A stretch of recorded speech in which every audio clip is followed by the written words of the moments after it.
por el grupo de Telegram. Por allí me preguntaron, en primer lugar, si ya les voy a decir por acá. Vamos a ver, vamos a ver, vamos a buscar. Vamos a ver. Ok. Está conectada María Gómez.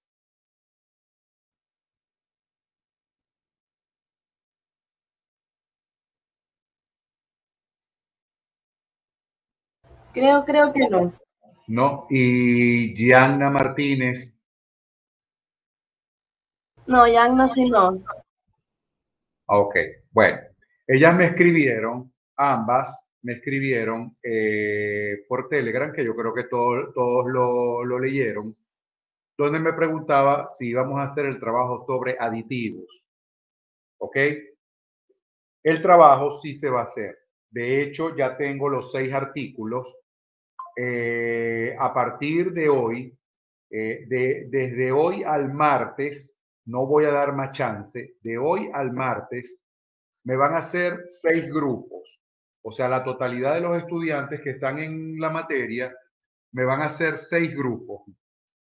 Pueden ser de 8, de 5, de 4, indistintamente el número de estudiantes, pero lo que sí quiero es que todos estén en algún grupo. Y solamente son 6 grupos. Son 6 grupos solamente. ¿Ok? Porque son 6 separatas, 6 trabajos que ya yo bajé. Entonces, son trabajos del 2023, del 2022, creo que hay uno del 2024. O sea, son trabajos actualizados y yo creo que con este contenido podemos hacer un buen bloque para la parte de lo que son los aditivos. Y estos 6 temas, estos 6 trabajos que bajé de internet, recopilan todos los aspectos que debemos nosotros conocer sobre los anabólicos para el uso en ganado bovino. ¿Ok? Entonces son 6 grupos. 6 grupos. A medida que me vayan presentando los grupos, yo les voy a ir asignando el trabajo. Yo soy el que los voy a asignar. Entonces, por ejemplo, creo que ahorita, por eso es que estoy preguntándoles a cada momento por el Telegram de estudiantes que no han presentado algunos exámenes para irlos eliminando de la lista, vamos a decir, principal, del listado principal que yo manejo con la plantilla de notas. ¿Por qué? Porque no los quiero contar para poder sincerar el número de estudiantes que tenemos en el curso. Entonces, por ejemplo, creo que hay como 40 estudiantes en nutrición. Si hay 40 estudiantes, significa que podemos hacer grupos de 5 y de 5, 6 o 7 estudiantes. ¿Ok? Algo así, algo así. ¿Cómo vamos a hacer esto? Esto va a ser una separata de la cual no tienen que entregar ningún trabajo en físico, sino que va a haber una exposición. Vamos a tratar de hacer, yo voy a tratar de organizar como decir, ya va.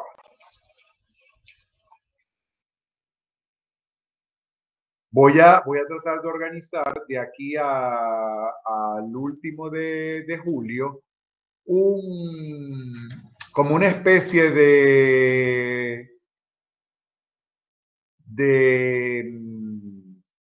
como de seminario, algo así. Probablemente, de pronto, no lo presentamos en la facultad. Vamos a ver cómo vamos a tener nosotros la disposición de aquí a allá. Vamos a ver cómo va todo. Pero lo importante es que comiencen a trabajar en la separata. Y la separata está en español. O sea, busqué unos trabajos en español para que se le haga más fácil a ustedes. Pero realmente los temas son interesantes porque están todos las bases activas de los anabólicos que estamos utilizando normalmente a nivel de campo, o sea, en la práctica real. Entonces no son cosas ficticias ni nada de eso. Y hay un tema muy importante que es el del clenbuterol.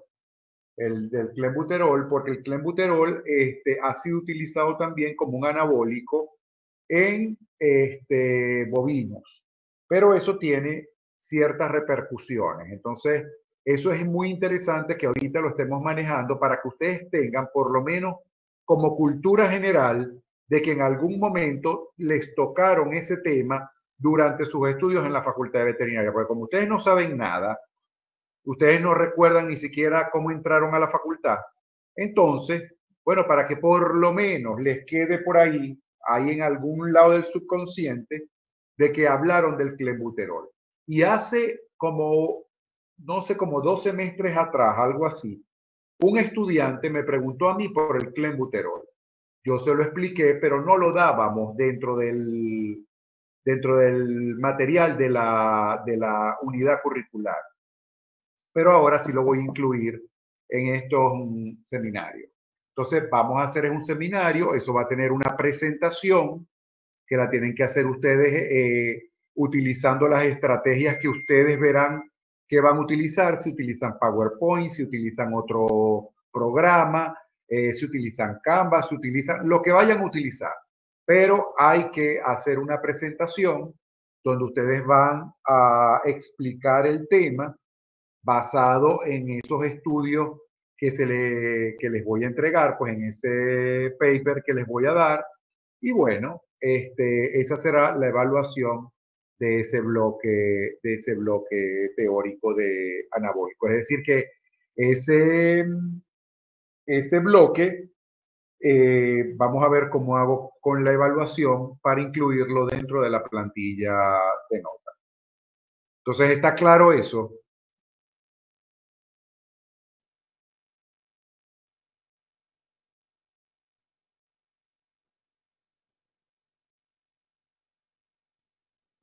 Por el momento sí. Bueno, espero que esté claro. Entonces ya los temas yo los tengo, ya las separatas las bajé también. Y bueno, a medida que ustedes de aquí al martes me vayan dando los grupos, yo les voy asignando el trabajo, el trabajo. Y tendremos que fijar ahora la primera semana de julio, por allí más o menos, fijo yo la fecha de presentación del seminario. Bien, eso por ese lado. Por otro lado, ya están corregidos los exámenes de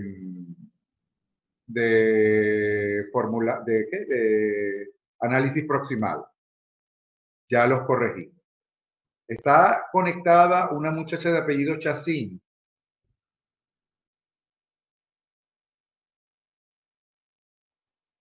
Sí, profe.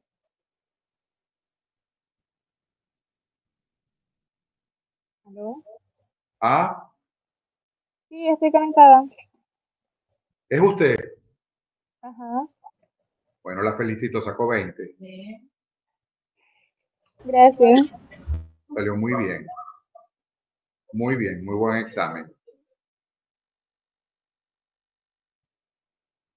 Bien. Bueno, vamos a comenzar entonces.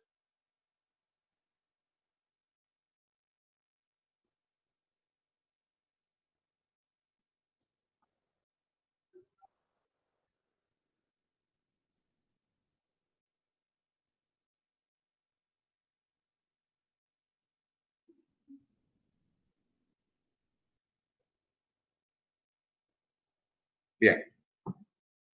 La primera parte de esta unidad que estamos, vamos a decir, ya dando algunas generalidades. Vamos a ver algunas generalidades sobre la parte de rumiante. Ya ustedes vieron todo lo que era la parte de metabolismo de carbohidratos, lípidos y proteínas.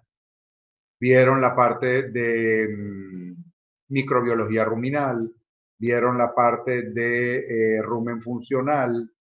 Vieron bioenergética lo que vimos ayer. Me ha faltado también pasarles el problema. Ahora se los paso, ya lo voy a anotar por acá. El problema de metabolicidad.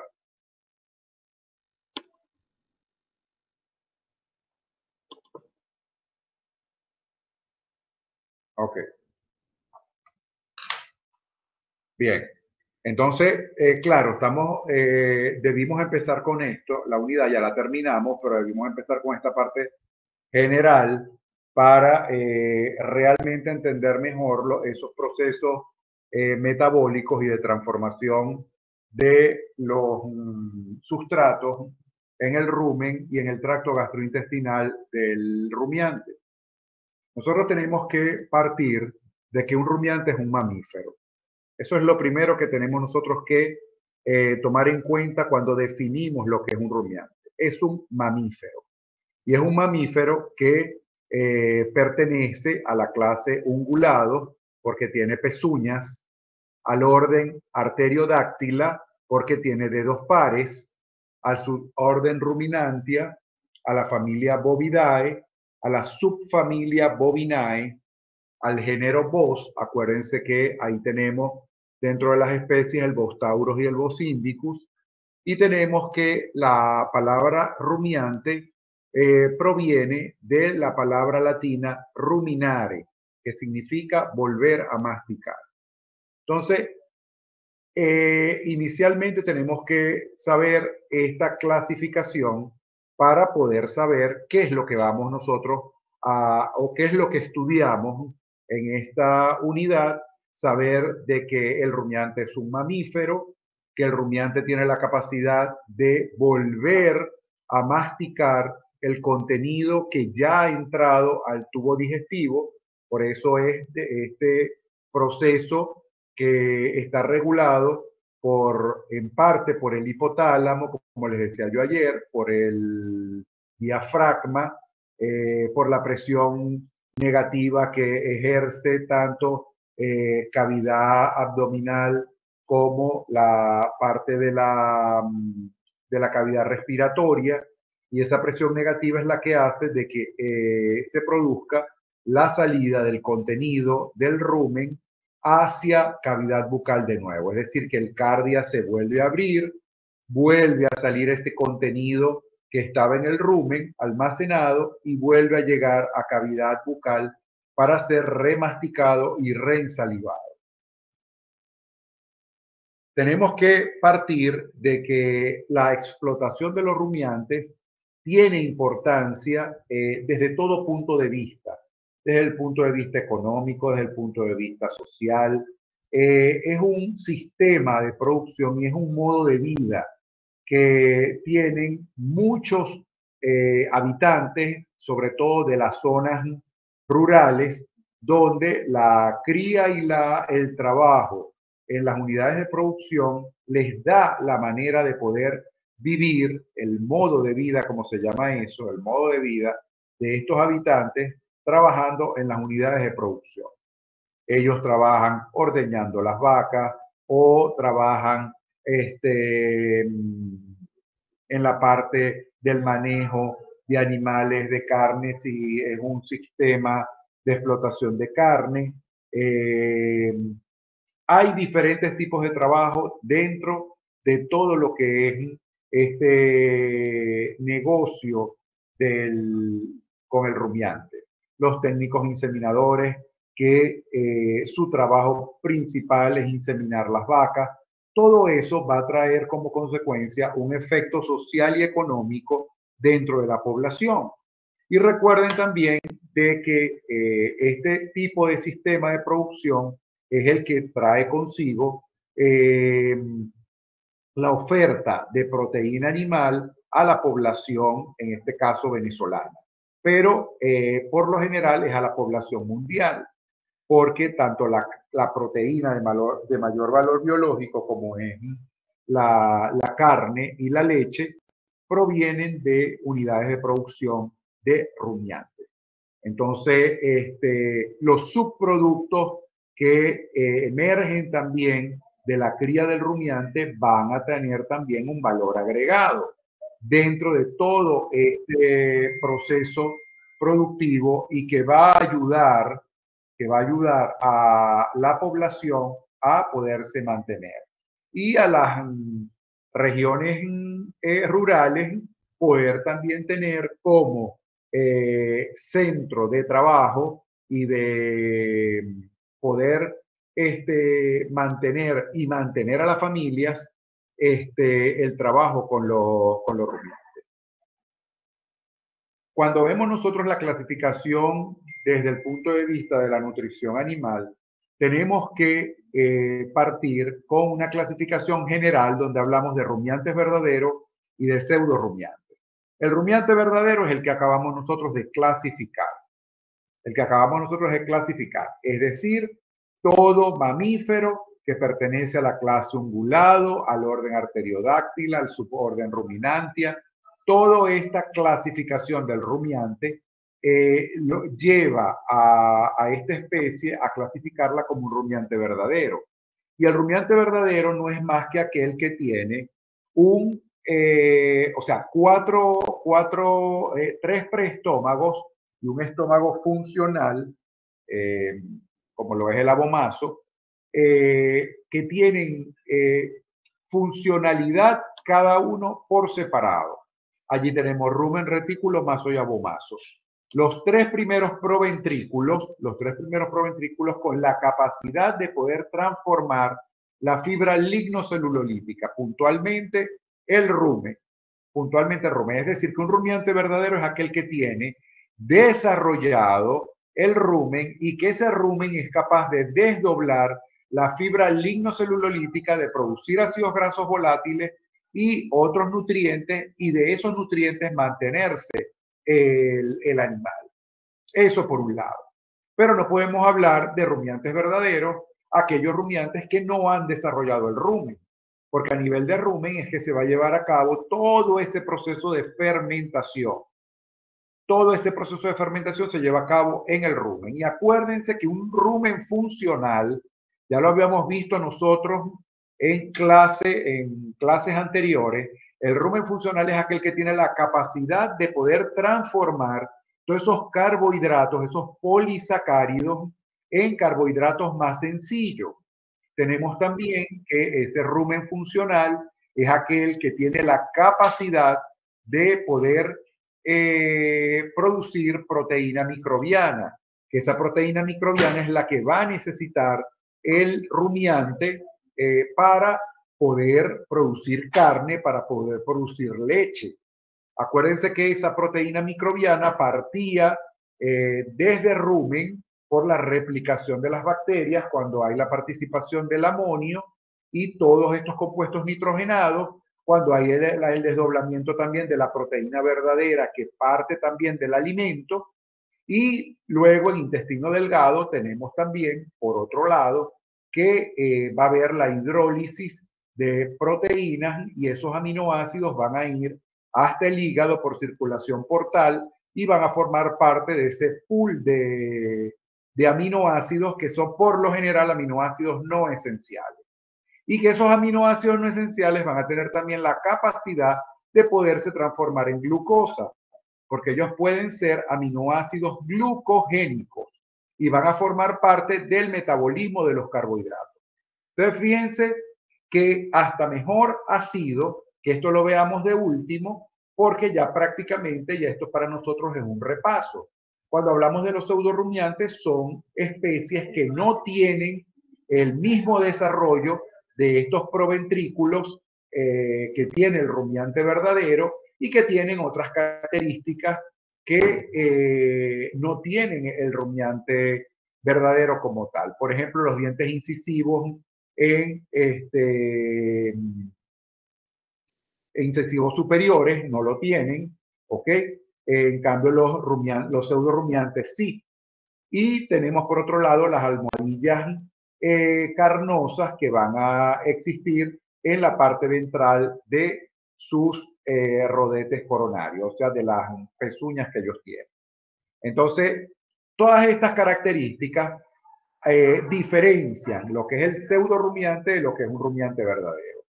Fíjense ustedes que yo siempre he tenido diferencias con la profesora María Urdaneta, porque ella, el cerdo y el caballo, no los clasifica como pseudo-rumiantes. Y yo siempre le digo, ella tiene esa diferencia conmigo y yo la tendré siempre con ella. Porque el cerdo y el equino tienen la capacidad de desdoblar la fibra y son monogástricos. Entonces, como un monogástrico va a desdoblar la fibra en un estómago verdadero con un pH 1. Eso es imposible. Entonces, ¿cómo se desdobla la fibra en el cerdo y en el equino? En esa fermentación postgástrica que tienen ellos a nivel del ciego. Y allí van a tener ellos la colonización de microorganismos y esos microorganismos son los que van a desdoblar la fibra lignocelulolítica. Pero, compañeros, una cosa es el que lee el libro y otra cosa es el que ve los animales en persona. Entonces, nosotros vemos cerdos en los potreros consumiendo forraje, vemos caballos consumiendo pacas de heno, sobre todo de heno bermuda, alimentos concentrados. El concentrado no hay problema, porque un concentrado como tal va a estar constituido por proteína y por carbohidratos que pueden ser transformados perfectamente a nivel del estómago y del intestino delgado. Pero la fibra, ¿dónde la van a dejar? La celulosa, la hemicelulosa, ¿dónde van a degradar esos componentes en el tracto gastrointestinal del cerdo y del caballo? Entonces, hay que ponerse a pensar en eso antes de decir, no, yo no los considero pseudo rumiantes. No, es que hay que considerarlo, porque no hay otra manera de que se pueda hidrolizar la fibra en el tracto gastrointestinal si no hay la presencia de microorganismos celulolíticos y hemicelulolíticos. Entonces, eso quiero que lo tengan presente. Quiero que lo tengan presente porque eso no es de caletre de un libro. Eso es de análisis cuando estamos viendo cómo se van a transformar los sustratos en el tracto gastrointestinal. Profe, Dígame. entonces los conejos podrían entrar también como pseudo rumiantes. Probablemente, porque el conejo tiene la misma capacidad de desdoblar la fibra.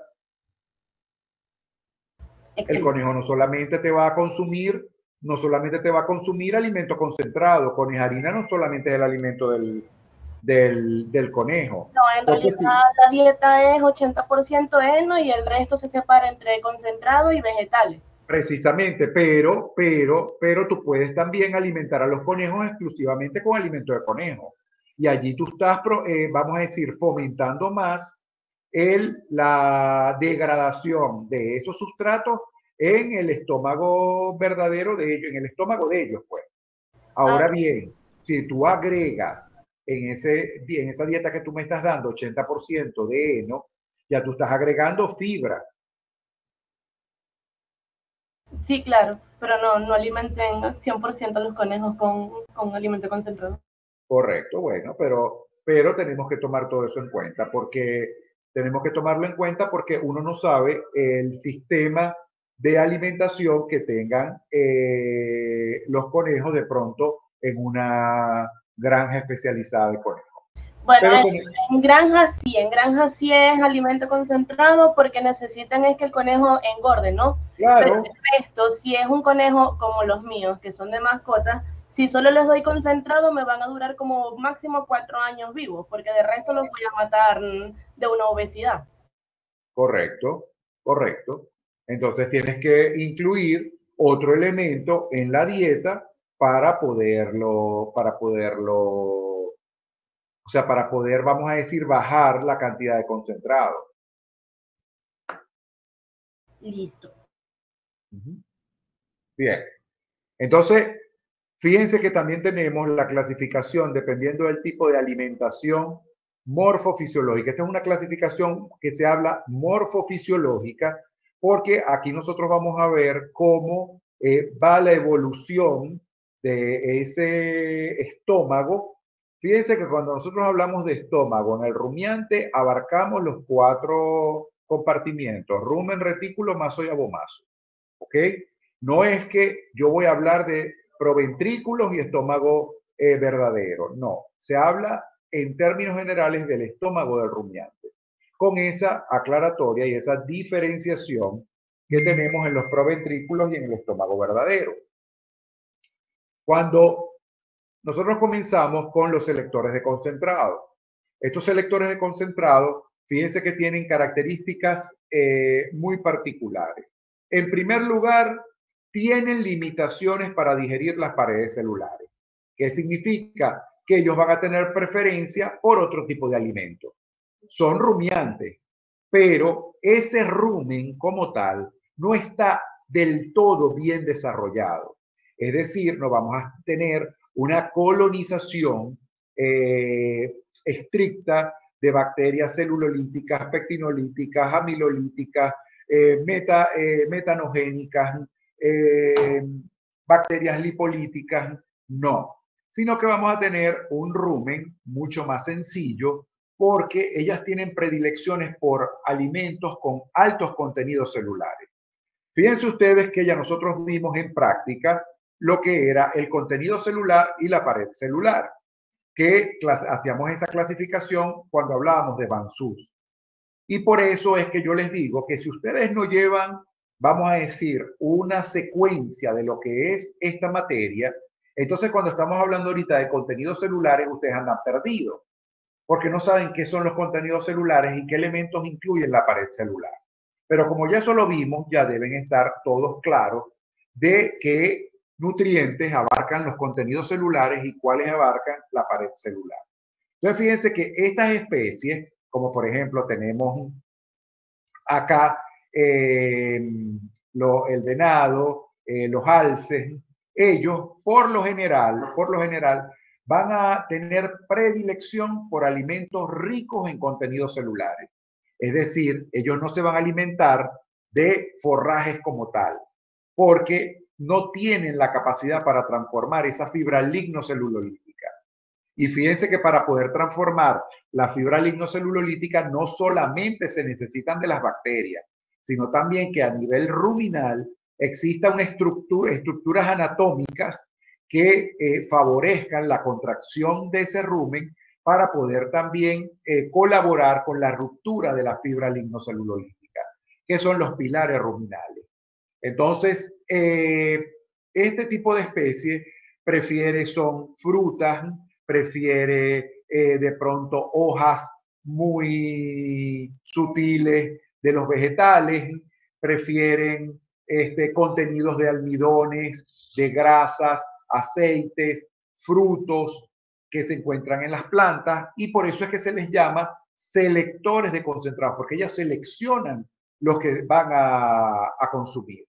Y otra cosa es que fíjense el ritmo de alimentación. El ritmo de alimentación en 24 horas tienen numerosas veces que consumen alimentos. Todas esas barritas negras que ven allí son las cantidades de veces que ellas consumen alimentos en 24 horas. ¿Y por qué consumen alimentos en 24 horas?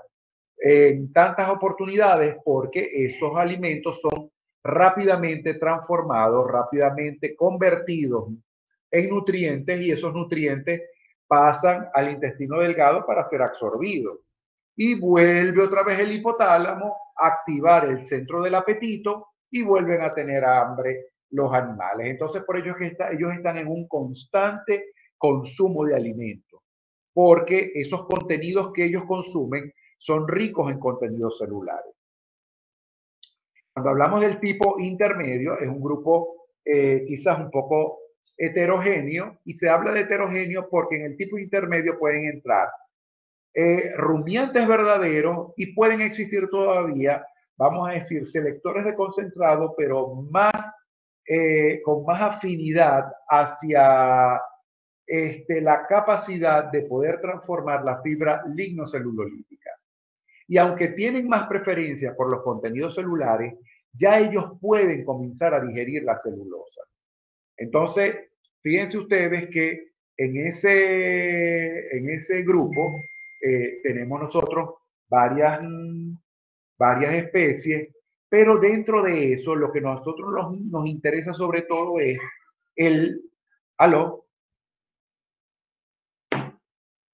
ritmo de alimentación en las 24 horas nosotros lo vamos a ver también un poco menos, o sea, está como más espaciado en el tiempo que el ritmo de alimentación de los selectores de concentrado. Fíjense el de selectores de concentrado. Son muchas ingestas de alimento en 24 horas, porque esos alimentos son rápidamente degradados. Fíjense ahora el ritmo de alimentación de los tipo intermedio o mixto. Entonces, allí comienza a degradarse de pronto la celulosa y, por supuesto, se va a tardar más el proceso de degradación de la fibra. Y por eso los espacios entre consumo y consumo se hacen un poco más largos. ¿Ok? Fíjense que dentro de esas especies tenemos el ciervo, la cabra, es muy importante, la cabra es de tipo intermedio, a diferencia de la oveja, que la oveja es rumiante verdadero. Acá tenemos los consumidores de gramínea y de forraje, que son, vamos a decir, los rumiantes verdaderos como tal. Acá tenemos a la oveja, tenemos al bovino, y vamos a tener un estómago ya completamente desarrollado, completamente funcional, capaz de degradar la fibra. Y fíjense ustedes en el ritmo de alimentación que hay mucho más tiempo entre ingesta e ingesta, porque se va a tardar más el rumen de transformar esa fibra. Entonces, eso es muy importante que lo vayan teniendo en cuenta. Ya estas son especies que van a tener como alimento principal el forraje, es decir, que ellos van a tener la capacidad de degradar la celulosa y la hemicelulosa.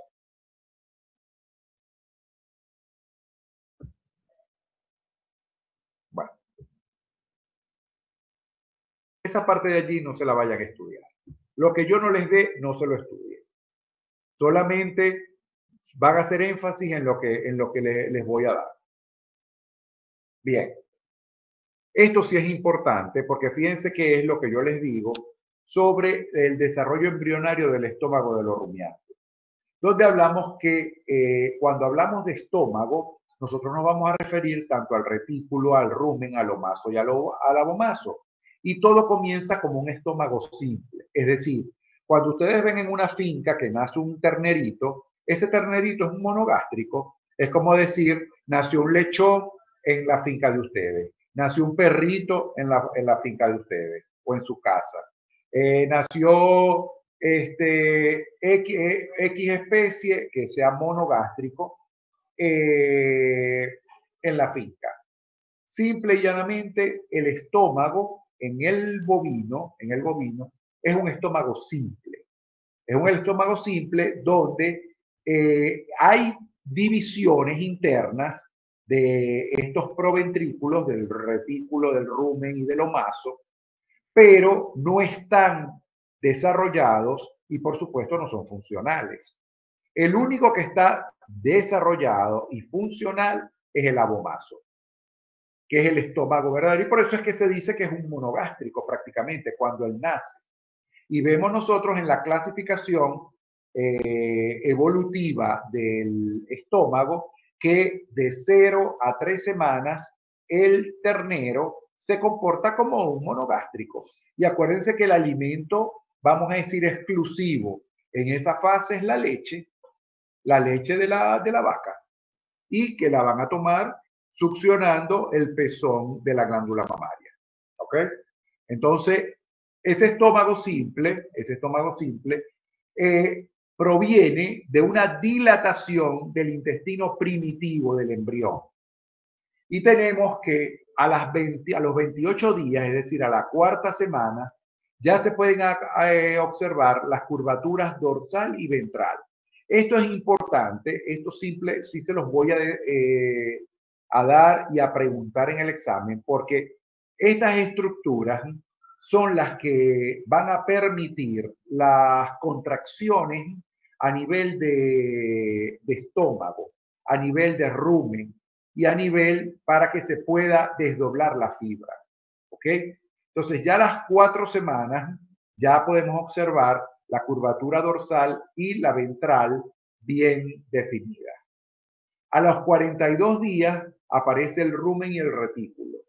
Fíjense ustedes, 42 días aparecen rumen y retículo. A los 56 días el surco reticular, o también se puede llamar surco ventricular, o se puede llamar también gotera esofágica. ¿Ok? Tienen que tener claro esos conceptos de surco reticular, surco ventricular, gotera esofágica, porque eso posteriormente, cuando nace el ternero, va a tener una función importantísima en el pasaje de la leche desde el cardia hasta el abomazo. Porque acuérdense que los proventrículos no están desarrollados. Y a los 63 días comienza la formación de los sacos que van a constituir esos sacos los pilares ruminales. Y esos pilares ruminales van a ser los responsables de las contracciones ruminales y de la ruptura de la fibra lignocelulolítica. Bien, cuando vemos nosotros, fíjense que aquí ven ustedes cuáles son las fases del desarrollo de los rumiantes. Esto es un trabajo hecho en corderos, donde se dice que de 0 a 3 semanas ellos se comportan como no rumiantes, de 3 a 8 semanas como un rumiante en fase de transición y a partir de 8 semanas un rumiante funcional. Aquí también han habido diferencias, por ejemplo, cuando ustedes vayan al sistema de producción de bovino con la profesora Nidia Rojas, porque ella dice que a las 8 semanas todavía un bovino, un ternero, porque 8 semanas son prácticamente 2 meses, no es funcional. Ahora le pregunto yo no sé dónde comerán o vivirán los becerros que ella conoce. Porque los que yo conozco viven en los potreros. Entonces, el ternero desde que nace, comienza a imitar el comportamiento de sus coterráneos, de sus compañeros. Y por eso los becerritos, de pronto la primera semana no, pero la segunda semana ya comienza a salir al potrero con los becerritos compañeros de esa maternidad. Y los sacan a esos potreritos cerca a la vaquera. Ellos que comienzan a hacer los mayores, ya ellos comienzan a tratar de ramonear y a tratar de consumir forraje. Esa misma conducta la van a aplicar los otros becerros y esa fibra que va entrando al rumen es la fibra que va a comenzar a ensanchar esos divertículos, esas divisiones que están marcadas pero no desarrolladas, pero ya ese material fibroso comienza a ensanchar esas estructuras. Pero esas estructuras no van solas, esas estructuras van también con bacterias. Los becerros consumen agua, consumen leche, tienen contacto con el pezón de la madre, tienen contacto con los comederos, con los pisos de la becerrera, y allí hay billones y millones de bacterias. Entonces, ¿qué va a pasar? Que todas estas bacterias van a entrar hasta el futuro rumen y comienzan a replicarse las bacterias. Las bacterias comienzan poco a poco a hidrolizar la fibra lignocelulolítica del forraje que ellas comienzan a consumir los terneros poco a poco. Entonces, por ejemplo, en una finca del sur del lago, a los 2 meses, los becerros están prácticamente consumiendo pasto y alimento. Y alimento no, y leche. Pasto y leche. Entonces, ¿no van a comenzar a desarrollar el rumen? Claro que sí. La leche, el pasto y todos los microorganismos que ingresan a ese estómago van a desarrollar y van a producir ese ecosistema a nivel de rumen que poco a poco le va a dar funcionabilidad a esa estructura. Y así se va desarrollando el rumen funcional, que era con todas esas características que hablábamos nosotros en la primera clase. Todas esas características, que donde se puede producir la biohidrogenación de los ácidos grasos insaturados, donde puede haber la transformación de los polisacáridos, donde se va a producir proteína microbiana, donde ese rumen va a ser un tanque de fermentación porque va a neutralizar toxinas. Todas esas características de un rumen funcional comienzan a iniciarse desde muy temprano, porque todo eso va con la alimentación del ternero. Entonces, todo va a depender del sistema o manejo que yo le dé a los animales. Ahora, si yo voy a tener el becerro de que nació en una jaula metabólica, donde le voy a dar solamente biberón, leche, bueno, no. Ahí no es que a las 8 semanas va a ser no es que de 0 a 3 semanas va a ser un no rumiante, no. Es que pueden pasar 8 semanas y él es no rumiante todavía. Porque ustedes solamente lo que le están dando a ese animal es pura leche. Eso es otra cosa, eso es otro cantar. Pero en los sistemas de producción doble propósito, los sistemas de producción de carne que hay en el país, es con el becerro a la pata de la vaca. Y esos becerros comienzan a consumir rápidamente forraje y leche hasta el momento del destete, que ya se les priva de la leche y ya se hacen consumidores solamente de fibra. Pero todo va a depender del manejo que se le da al rumiante. Fíjense que aquí tenemos lo que estábamos hablando de la gotera esofágica o surco reticular o surco ventricular, también llamado. Ya eso lo dijimos. Ok. Tenemos que tener primeramente, donde se hablan de anatomía, esto es algo muy sencillo, esto no tiene nada de particular. Cuando hablamos de anatomía, lo único que tenemos que tomar en cuenta es primeramente una estructura que se llama cardia. ¿Qué es el cardia? El cardia va a ser la estructura que va a conectar esófago ¿con qué? Con retículo. Con retículo. ¿Con retículo rumen o con retículo? ¿Ok? Eso es simplemente lo que se quiere decir ahí, hablar del cardia. ¿Y qué va a pasar la gotera esofágica? Pues esa gotera esofágica lo que va a pasar es la leche desde allí, desde el cardia, hasta el abomazo. ¿Y para qué hasta el abomazo? Bueno, para que se lleve a cabo la hidrólisis lipídica de la leche. Pero acuérdense también que allí es donde se va a dar también la absorción de las inmunoglobulinas. Inmunoglobulinas a nivel de intestino delgado, que son las que le van a conferir la inmunidad a los terneros cuando consumen el calostro.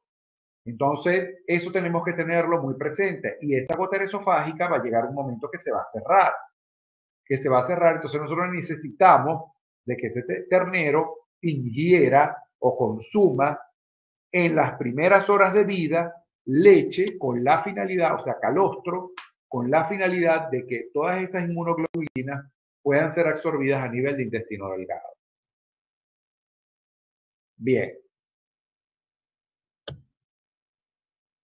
Hay varios elementos que van a desencadenar el cierre de esa gotera esofágica.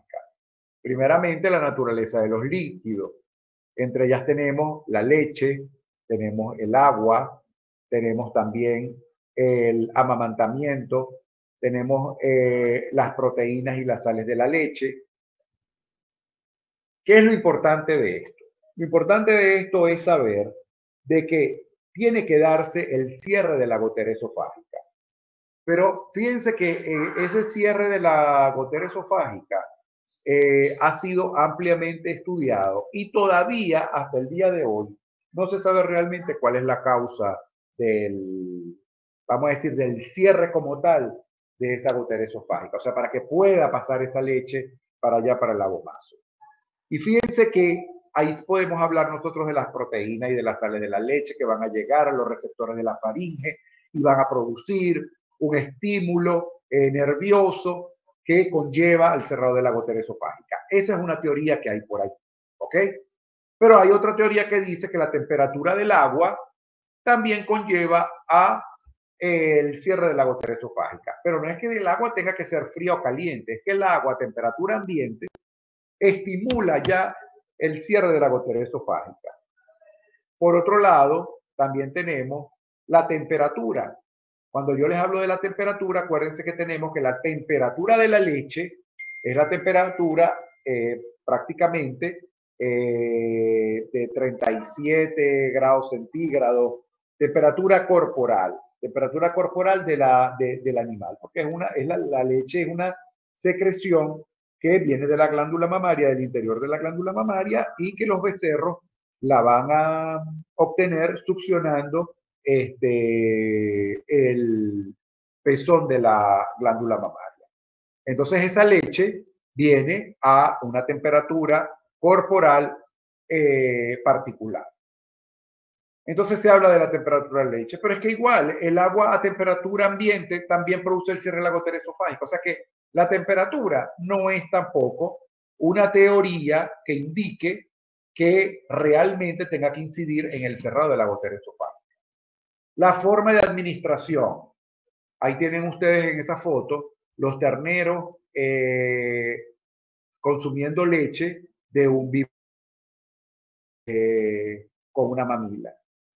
Igualito, ¿qué posición toman ellos? La misma posición que toman cuando van a amamantar de su madre, en su vaca. Estas son jaulas metabólicas. ¿Ok? Ese reflejo de amamantamiento se dice también que estimula el cerrado de la gotera esofágica. Pero no hay un elemento como tal que diga qué realmente es lo que provoca el cerrado de la gotera esofágica. Y se dice que la teoría que tiene mayor peso, mayor valor, es el comportamiento animal. Es decir, el animal se prepara, ya él sabe cuando viene el amamantamiento. Cuando ustedes están en una vaquera, ya los becerros a mediodía se devuelven al corral, a la vaquera, para esperar a la madre que viene porque saben que viene el ordeño de la tarde. Y que en ese ordeño de la tarde va a haber alimentación por parte de ese amamantamiento que se les permite a ellos. Y ellos se ponen todos en la puerta de la becerrera. Y el becerrero empieza a sacar los becerros e irlos asignando a cada vaca. Y ellos enseguida van y conocen a su madre y agarran a su madre y amamantan de su madre. ¿Ok? Eso por allí. Ya ese estímulo de ellos estar esperando, de estar a la expectativa para salir y amamantar, ya eso produce el cierre de la gotera esofágica. Entonces fíjense que son numerosas teorías, pero donde se dice que esta es la que tiene mayor importancia. Y esa naturaleza refleja se da por una vía aferente y una vía eferente que provienen de un estímulo del nervio vago. Cuando hablamos nosotros de la vía aferente, hablamos nosotros que esa es una vía que está ubicada a nivel de boca y faringe. Ahí están los receptores, en boca y faringe. Y allí va a participar el nervio laringeo craneal. Y ese nervio laringeo craneal es el responsable del reflejo de cerrado de la gotera esofágica, de ese estímulo deglutorio. Y la vía eferente es aquella que está constituida por el nervio vago en sus ramas dorsales abdominales. Entonces, fíjense que la eferente, vamos a decir, es de digestivo posterior y la aferente es de, vamos a decir, de la primera porción del tubo digestivo, que es boca y faringe. Entonces, allí todos esos receptores, de manera aferente y eferente, actúan para producir el cerrado de la gotera esofágica. Las drogas no se las vayan a estudiar porque son trabajos experimentales y realmente eso no es importante. Esta parte de la naturaleza refleja sí es importante porque prácticamente son los nervios que están involucrados en el cierre de la gotera esofágica.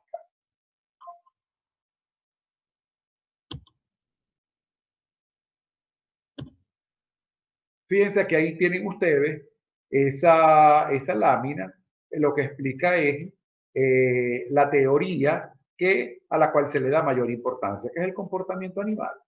Y ese comportamiento animal tiene que ver con la forma de amamantar, cuando es amamantamiento normal, cuando es amamantamiento con biberón. Fíjense que el amamantamiento contribuye a el cerrado de la gotera esofágica, y tenemos también, fíjense, esa teoría del efecto visual, cuando el ternero en la jaula metabólica está viendo al trabajador o al obrero preparar los biberones, cuando se les va a dar a cada una, la estimulación mecánica por la mamila del biberón. Todo ese tipo de reflejos son los que van a conllevar al cierre de la gotera esofágica.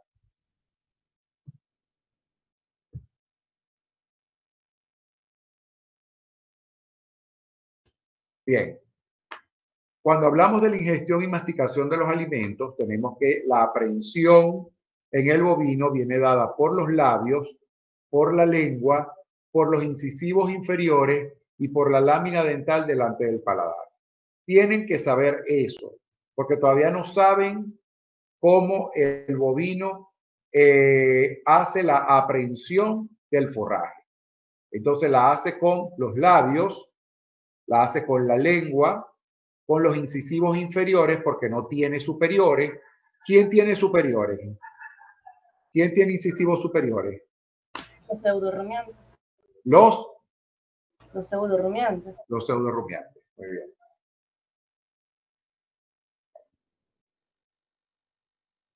Ok. Fíjense que esto yo no lo voy a dar porque esto fue lo que ya yo les di de cuando estábamos hablando de del hipotálamo y del proceso masticatorio. Esto lo vamos a ver ahorita con rumia. En rumia vemos eso mejor para irlo relacionando todo. Hay algo importante acá que son las glándulas salivales. Esto sí es importante. Y es importante porque tenemos que saber la función de las glándulas salivales y también del producto de esas glándulas salivales, que es la saliva. Porque la saliva es la que va a ejercer una función primordial en la formación del bolo alimenticio. Y acuérdense ustedes de que este bolo alimenticio no es como ustedes lo veían con los monogástricos. Que los monogástricos, ustedes simple y llanamente decían que se formaba el bolo alimenticio y el bolo alimenticio pasaba a estómago, porque la saliva lubricaba ese bolo, permitía el paso de él suavemente por la faringe, esófago, y llegaba a cardia y posteriormente entraba a estómago. Aquí no. Aquí la función es completamente distinta. La función es completamente distinta porque acuérdense que aquí entra un proceso distinto que es la rumia. Entonces, y otra cosa es que el alimento que ingiere un rumiante no es el mismo que ingiere un monogástrico. Entonces, mientras yo a un perrito le estoy dando alimentos que fácilmente pueden ser degradados a través del proceso de masticación, el forraje no puede ser fácilmente, no se puede romper la fibra fácilmente por el proceso de masticatorio. Ahora bien, ¿qué es lo que va a pasar?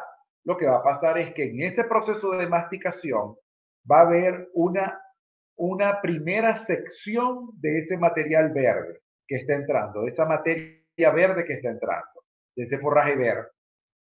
Y ese previo seccionamiento, simple y llanamente lo que va a hacer es a tratar de permitir de que esa fibra pase a rumen. Nada más con la ayuda de la saliva, que se forme un bolo y que pase. Pero son fibras muy grandes que todavía no pueden ser atacadas por las bacterias ruminales, ni por los protozoarios, ni por los hongos. Entonces, ¿qué es lo que pasa? Que tenemos nosotros que en este previo proceso masticatorio, aquí simplemente se va a reducir el tamaño de la fibra con ayuda de la saliva y de ese proceso de masticación y pasa a rumen para comenzarse a almacenar allí. Ahora bien, la saliva como tal es alcalina, bien tamponada. Fíjense ustedes que nosotros cuando veíamos el metabolismo de proteínas, veíamos un pool de amonio que se formaba a nivel de rumen. Y ese pool de amonio iba a estar constituido por urea que era reciclada y llevada hasta el rumen a través de la saliva y otra que era que se traspasaba a través de las paredes ruminales. ¿Ok? Entonces, esa saliva primeramente va a servir de vehículo, pero algo importante es que el pH de la saliva es alcalino. El pH de la saliva es alcalino y va a mantener un efecto buffer en el rumen. Es decir, que cuando se están incorporando en la dieta sustratos ricos en almidones, los almidones van a producir ácido láctico, van a producir ácido propiónico y ese ácido láctico y ácido propiónico va a traer como consecuencia una baja del pH. Bien, ¿quién permite que ese pH se estabilice para que no se produzcan procesos de acidosis ruminal y se pueda mantener la funcionabilidad del rumen? La saliva. La saliva. Entonces, esas características tenemos nosotros que tenerlas presentes. Tenerlas presentes. Y allí también van a ejercer mucha importancia los minerales. Y eso lo vamos a ver nosotros cuando veamos las clases de minerales, donde vamos a ver sobre todo la participación del magnesio. Cuando hablemos de la participación del magnesio, vamos a ver todo el efecto que va a tener allí el gradiente electroquímico y también la participación del bicarbonato. Entonces, todos esos detalles tenemos nosotros que manejarlo como un todo. Por eso es que yo les digo que un tema yo no lo puedo desligar del otro, porque todo va unido, todo va encadenado para poder realmente entender lo que es un proceso digestivo. Una bachiller me preguntaba ayer que ella no entendía por qué en el metabolismo de los almidones no se producía CO2 y metano. Bueno, no se produce porque es que no todos los sustratos van a producir todos los productos finales del producto de la transformación de ellos. La vía del formato la vimos nosotros activarse cuando veíamos nosotros sustratos como la celulosa, como la hemicelulosa, como las pectinas, como los fructanos, pero no la vemos en los almidones. Así de sencillo. Así de sencillo. Entonces, ¿qué pasa? ¿Que no se va a producir metano o CO2? Claro que sí, porque es que a nivel ruminal no es que se va a detener el rumen para degradar almidones.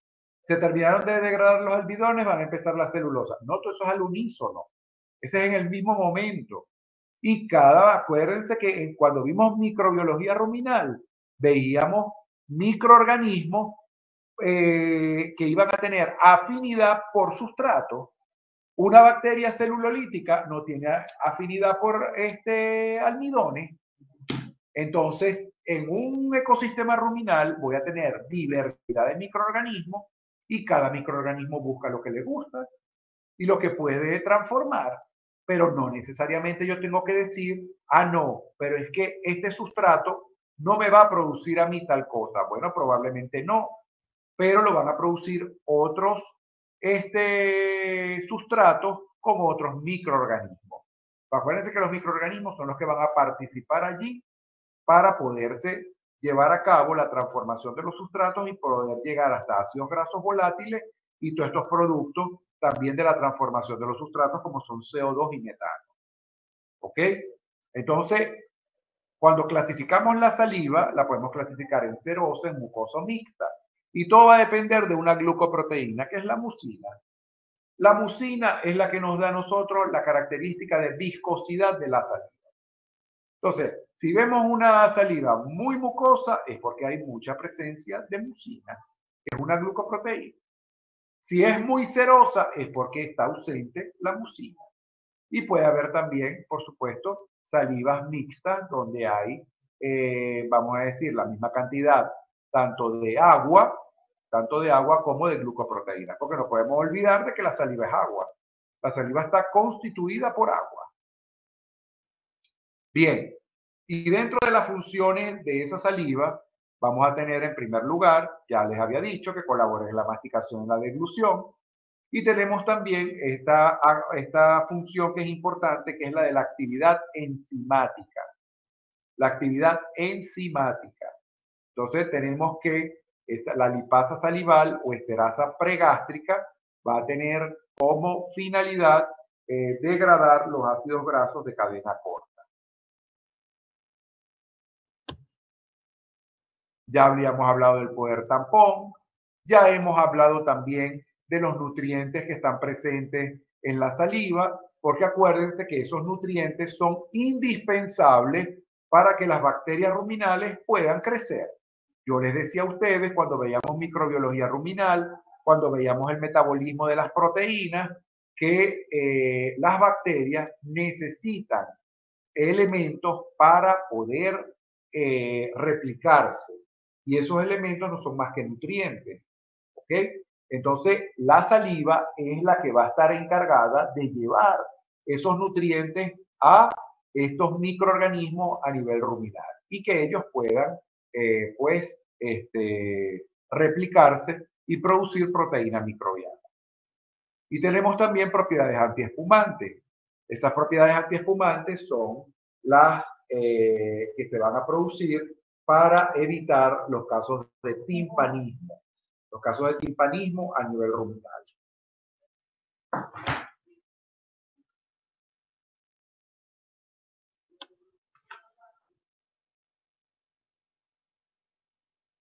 Ya, vamos un minuto, por favor.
Ajá, seguimos. Perdón, disculpen. Fíjense ustedes que aquí tenemos algo, algunas características de la saliva. Tenemos que hablamos de materia seca. La materia, es más, voy a cambiar ese concepto de sustancia seca. Eso es materia seca.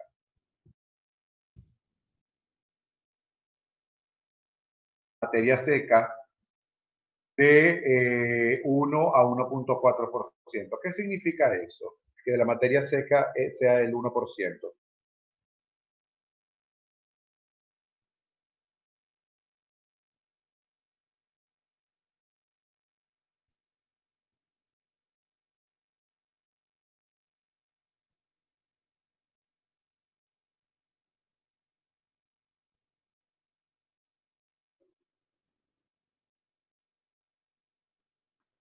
¿No me escuchan?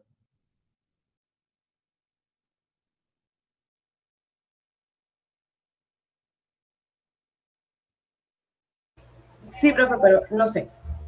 ¿Cómo que no saben? Si la materia seca es 1%, ¿qué significa eso? No me digan eso porque si no les quito las notas del examen de Windy.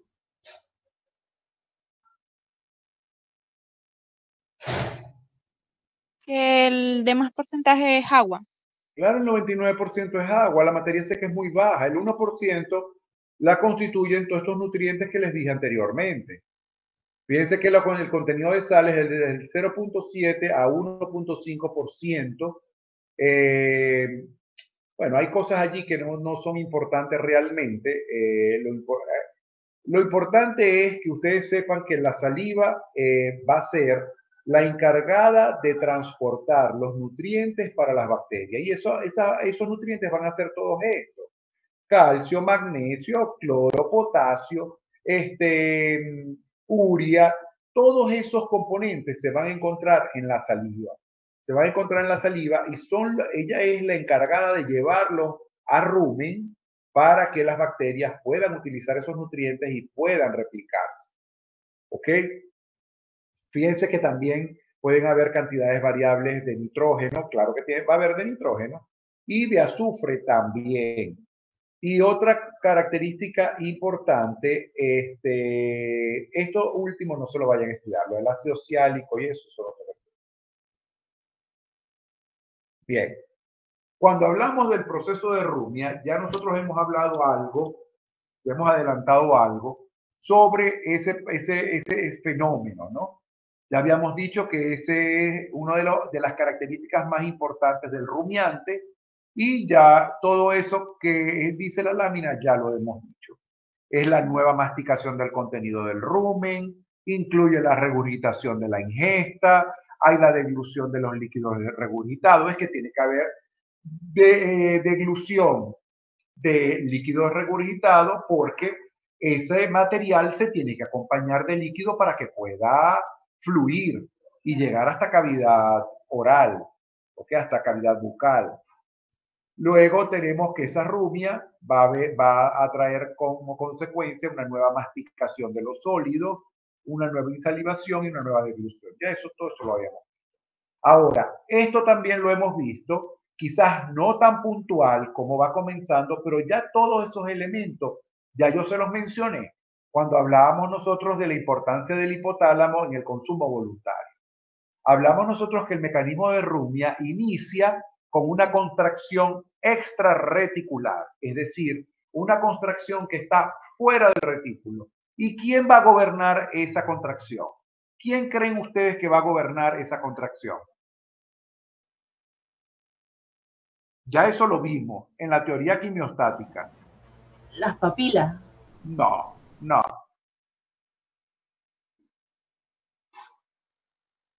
no.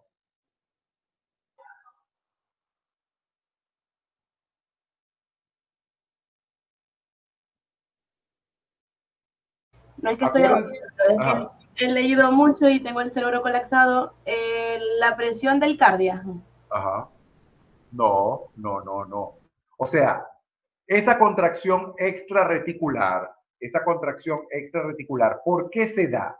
Fíjense que dice extrarreticular, es decir, que viene, vamos a decir, fuera del retículo. O sea, es una contracción producida por algo. ¿Qué es lo que inicia la rumia? ¿Por qué la rumia se inicia en el animal?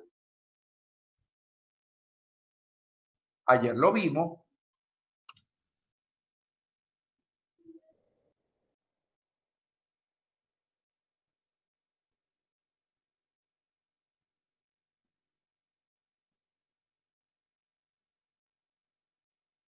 Fíjense, acuérdense que la rumia comienza, ¿por qué? Porque hay un llenado del rumen. ¿Y qué es quiénes son los que le dicen al hipotálamo, mira, bloquea ya el centro del apetito porque ya no hay capacidad para almacenar más material verde? Ya necesitamos que se active el centro de la saciedad. ¿Quiénes son los que le dan esa señal al hipotálamo?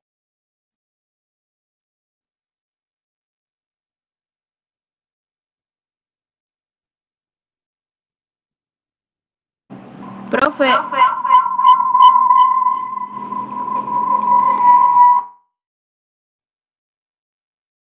¿Ah?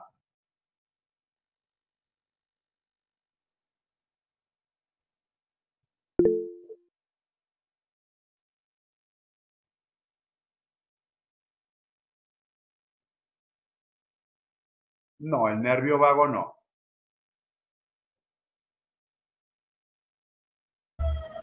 La leptina, profe. Correcto, correcto, correcto. Acuérdense que habíamos hablado de unos neuropéptidos, hormonas, que iban a liberarse cuando los requerimientos nutricionales estaban ya satisfechos, estaban saciados. ¿Ok? Esos requerimientos nutricionales, al estar completados, se liberan leptinas y colecistoquinina y se van hacia el hipotálamo. Ahora, esta contracción extrarreticular viene dada también por los pilares del rumen, porque ya comienza a contraerse el órgano para poder expulsar ese contenido. Acuérdense que luego del cardias viene el retículo, y el retículo y el cardias tienen que dilatarse, abrirse, para que ese contenido pueda salir. Pero esa contracción es la contracción ruminal. Ruminal. Hay un aumento en la presión de la zona del cardia, hay una elevación del suelo del retículo y del cardia, hay un desarrollo de una presión negativa que conlleva a un esfuerzo inspiratorio de gran volumen que lo origina el diafragma. Entonces sale ese contenido hacia cavidad bucal. Pero aquí no podemos nosotros, por eso es que este semestre a mí me ha gustado dar esta clase de último.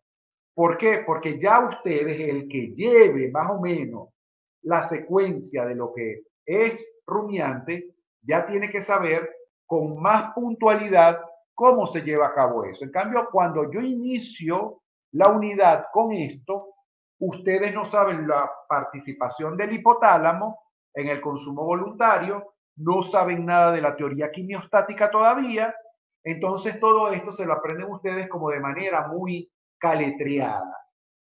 Ahora no, ya nosotros vimos la participación del hipotálamo en el consumo voluntario y el mecanismo de rumia se inicia cuando se bloquea el centro del apetito y se activa el de la saciedad porque hay llenado del rumen.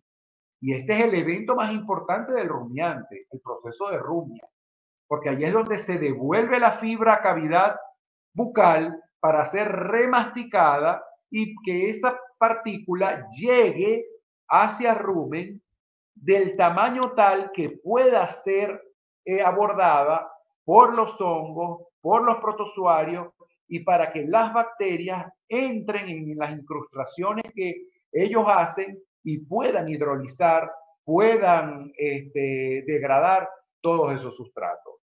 Entonces, por eso es que es importante todo esto. Todo esto es como un cuento. Esto es un cuento igual, tal cual como se dice, con un poco más, un cuento a veces macabro, porque les cuesta mucho entenderlo, pero es de esta manera. Entonces yo creo que así vamos de mejor manera. Y fíjense ustedes que esas contracciones pueden ser extrínsecas e intrínsecas.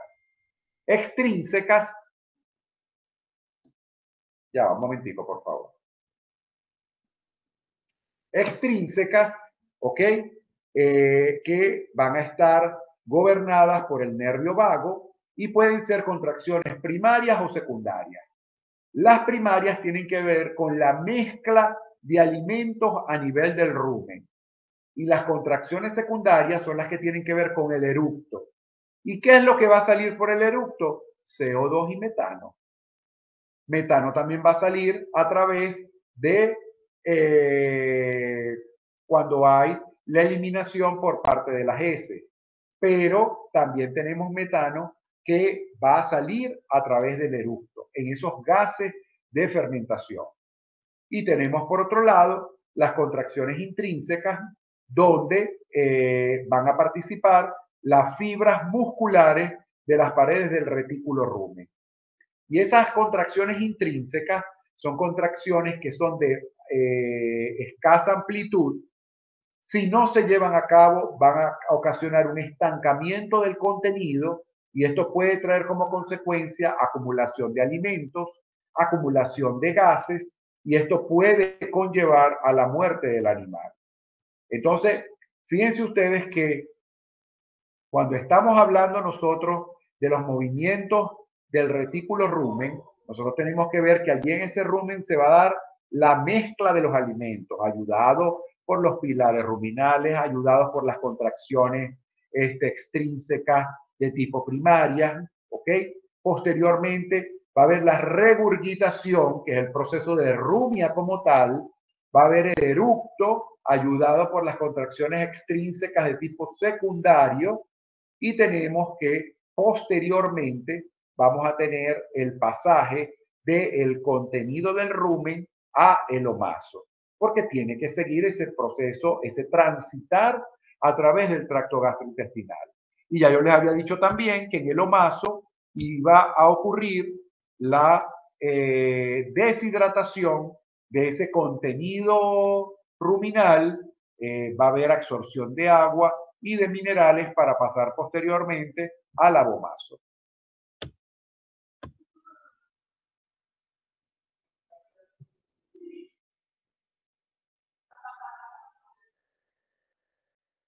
Bueno, ya terminamos, porque ya esto lo vimos nosotros en la clase de rumen funcional.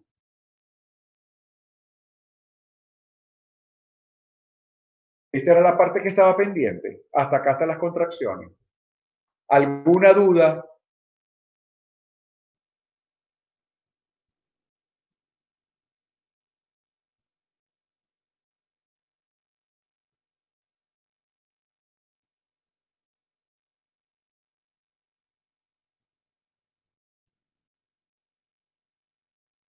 ¿Alguna duda?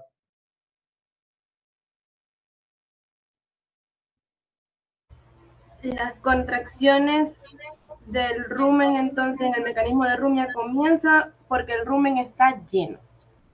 Claro, claro, la rumia se da inicio porque el rumen está lleno, así es. Ajá.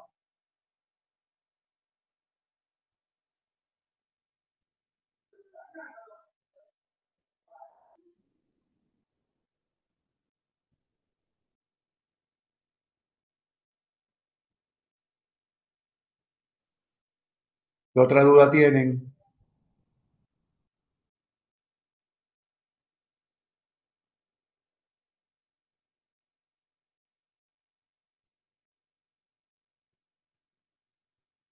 Bueno, yo espero el martes el examen. El examen lo van a tener con la profesora María porque van a tener examen con clase con ella y con Judith. En el examen de análisis proximal salieron bien.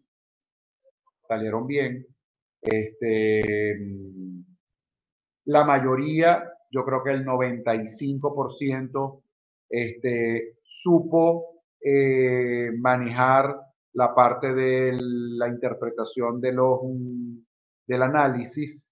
Pero cuando vaya a clase, cuando veamos clase en la próxima oportunidad, clase presencial, les voy a aclarar algunas cosas que vi en el examen, y lo vi como una falla, vamos a decir, general. Entonces,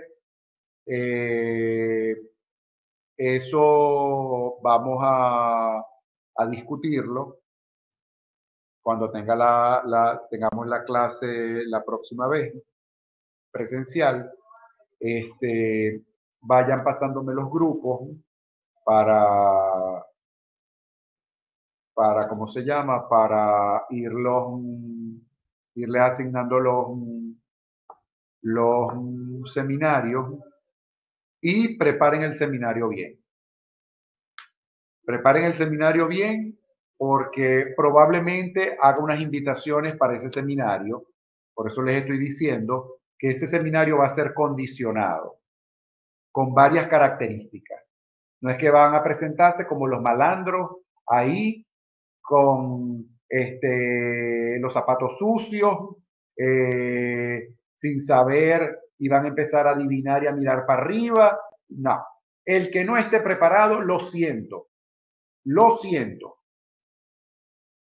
Compañero, hágame el favor y me quita la presentación y se sienta. Así lo voy a hacer.